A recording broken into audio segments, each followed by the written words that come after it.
All right, we move on to our next topic of the day, which is the male child syndrome. A member of the Lord's Chosen Church recently gave a testimony about how God blessed him with a male child after having several female children.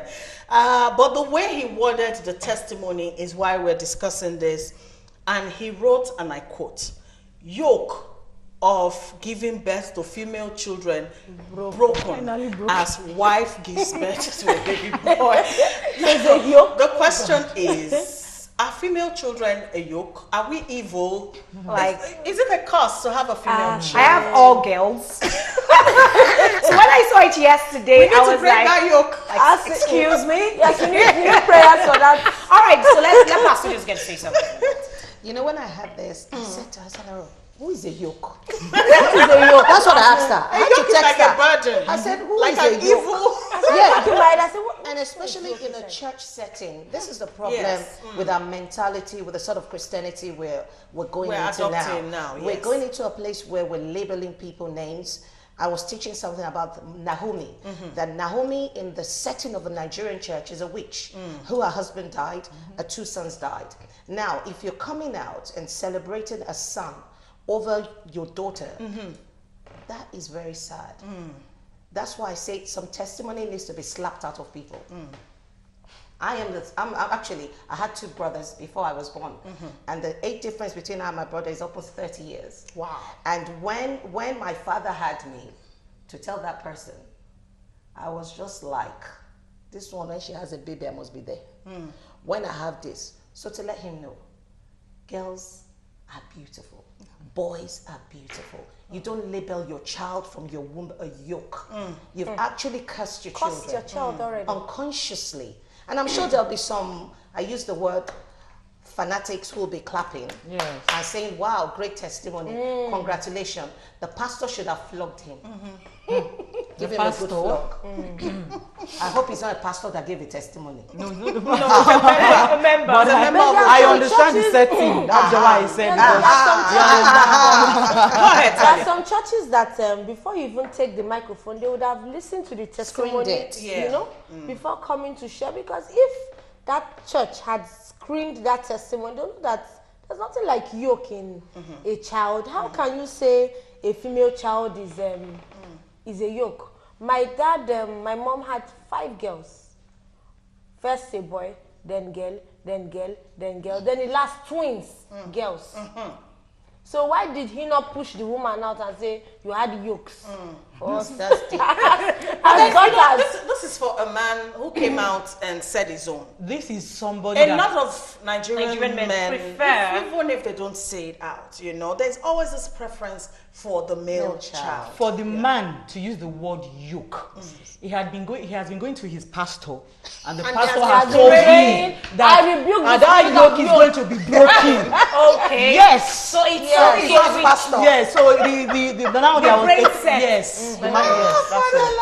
And why do Nigerian men prefer male children? They're not Nigerian men. I know some Nigerian men who have girls and they're fine. Yes, but I said, don't you want to buy? No, I'm okay. No, but if not them, maybe the mother-in-law. Members of the family. Yeah, even when your husband is cool with it, usually the family of the man will come out and start, you know. I told you the only thing that saved my first pregnancy was because my first child was a boy. Yes. Wow. So most of the time, everybody like boy. But when you look at even the United Kingdom, there's a rule now where the girl as well has the right as the male child. Because normally the male child is always the heir to the throne. But now the girl as well has the same right. So if things are changing, that tells you, look at how many women are in positions now. Yeah. Residents, standing. That's someone's daughter.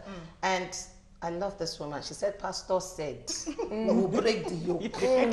So you can't blame that testimony. The man followed the instruction. There was a yoke that was broken. So, you know, it is what you receive that you produce. Yes, we had to address this issue because female children are wonderful. Beautiful. There are people who are looking for children, just one. And you're blessed, you know. Be it a girl or a boy. A child is a child. Is it easy to carry with child? It's not easy. All right, quickly because of our time, let's move to our last topic, which is couples and secrecy. One of the great concerns in many romantic relationships involves secrecy versus privacy. One partner thinks that he or she deserves a bit of privacy. Actually, the pronunciation is privacy. Sorry about that. The other views this desire as secrecy, which one is which, and how can we know the difference between the two? Privacy and secrecy. Now, we have a case in study. Women who snoop. It's a natural thing. Okay, now let me ask. Yeah? Okay. Your phone, is it your privacy? Yes, it is. PVC. It's mine. Yes, I think so. Okay, so your husband doesn't have the right to go through your phone? I'm not saying he does not have the right to go through my phone. Doesn't. It's not like he doesn't have the right to go through my phone. But I do view my phone as mine. Yes. And his phone as his. So you don't Okay, cross so that boundaries. is free. Yes. That's privacy. privacy, not secret. That's not secrecy. That's the secrecy. Okay. Yeah, But you can keep some secrecy in the It's privacy. like let me define secrecy for you. Okay. Secrecy is all of a sudden you've coded your phone. That's the same phone that was always hanging around. Now there's something that I don't want you to see. I don't want you to know about it. So I code it. But there are geniuses now. They will uncode it. Like me. You see, it's a natural thing for us to want to snoop. You cannot uncode. You want to snoop. You want to why would you want to snoop? No, really, you are not coding the phone because you have a secrecy inside the phone. It could be for your children. You don't want them just. My kids will hold my phone and they are downloading games. So it's not better to just password it. Mom, what's your password? You get them a tab. I don't have a password on my phone. I don't have a password on my phone. Do you snoop on your husband's phone? On TV. You got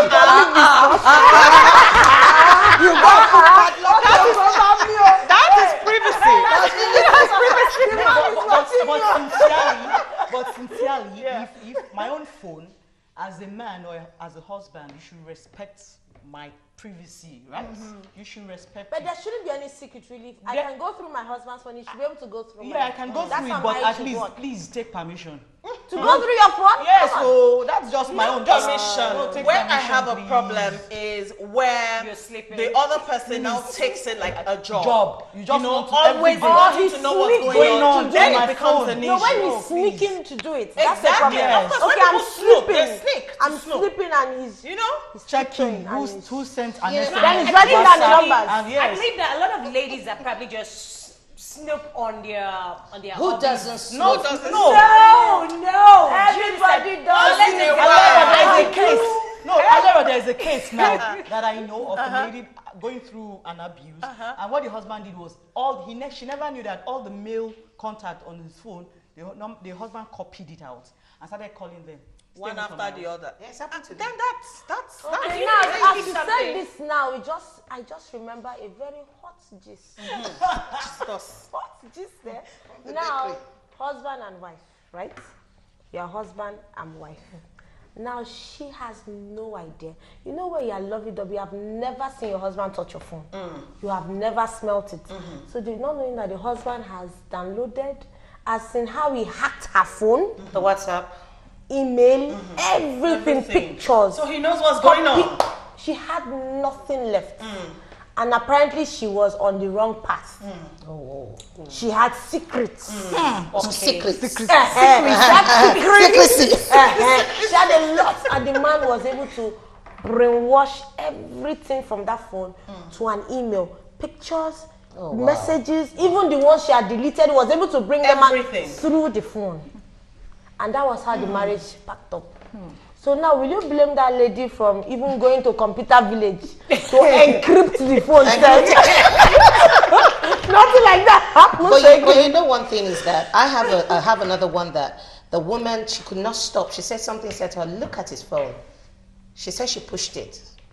Look at his phone. When she looked at it, the man actually was sending the wife's name to a herbalist. Oh Christ, my goodness. Yes. It's a life story. And that came to me. And therefore, you know, sometimes I respect people. Even with my kids, I don't open their mail. You can leave that. It's just me. I respect. You don't go to people's phone. You don't want to read. Privacy I'm talking just about. have your confidence in yourself. I respect myself so much that I don't want anybody to talk. So I just leave your things. I don't want to snoop it. But if I have the opportunity that you open it, and you ask me, the opportunity is always there. But I will allow you to give it to me. The man is inside the shower. The phone is on the bed. Calling you. Hey, touching. You will not touch. With the family, watching you. Just confess. I just am the one. But I think, even though my thoughts, even though we're a couple, people should learn. That's the word. You should know where to draw the line. Yes, you don't just go into your partner's phone and make it like your job. You're always doing that. Yes, you will just enjoy yourself as a woman, because when you're looking for something, you definitely find it. You will find it. Just get busy. If you're a housewife, maybe you have so much time on your hands, get busy and leave the phone alone. Now, Leave it alone. Facebook is free. Sit down there, cook egusi soup, show them. Do amala, show them. Do cleaning, show them. Just begin to show. Keep washing yourself. my mouth now. Show them. Turn it to a blog site. So, but one thing I say, in any relationship, if there's no respect, even us here as women, if we don't respect one another, and that's why we say a lot of women, we always bickering one another because there's no respect. I respect you, and therefore there are boundaries you don't go. You don't ask me questions that I don't tell you about. I don't want to know your story, and I don't want you to ask me about my story. Those are boundaries. And when we have those boundaries, don't touch his phone. If he likes, they can have 10. If he's going to date a woman, he'll date your neighbor. He'll date your neighbor. The neighbor will be your best friend. I've heard about a man who has two phones. Even your mate, Papa. I've heard about a man who has two phones. He brings one home and leaves it carelessly, and then the original phone is in the office. So leave his phone alone. A man that wants to cheat will cheat. He No will. matter how you want to. Leave it alone. All right, we have to go. Our time is up. But before we go, let's conclude with this message that came from Ugonna, all the way from Umuahia. Our brand of Christianity and Islam, coupled with societal and cultural beliefs, have done us more harm than good in this regard. She's talking about, the female, whatever. Lack of proper education and poor medical advice have not helped this issue either. And it's true. Nigerian men, in case you don't know, it is not a woman who determines the sex of a baby. It is the man. It's a man. The man has XY chromosomes. Let's go to chromosomes. Producing female children, it is you. The It is woman not the cannot wake woman. up and get pregnant. And now that will come inside of her. Case closed. Thank you so much, Witi Sally, for coming. Thank you, Pastor Ola. Thank you, Gloria. It's been an interesting discourse. Alero. And thank God I've been justified. She's a super. I don't know. Okay, all right. I know what was good. Thank you for saying that. Attention. All right, I don't blame you. Join us tomorrow at noon for the weekend edition. We'll be bringing you loads of entertainment. Don't miss it. Enjoy the rest of your day. Bye-bye.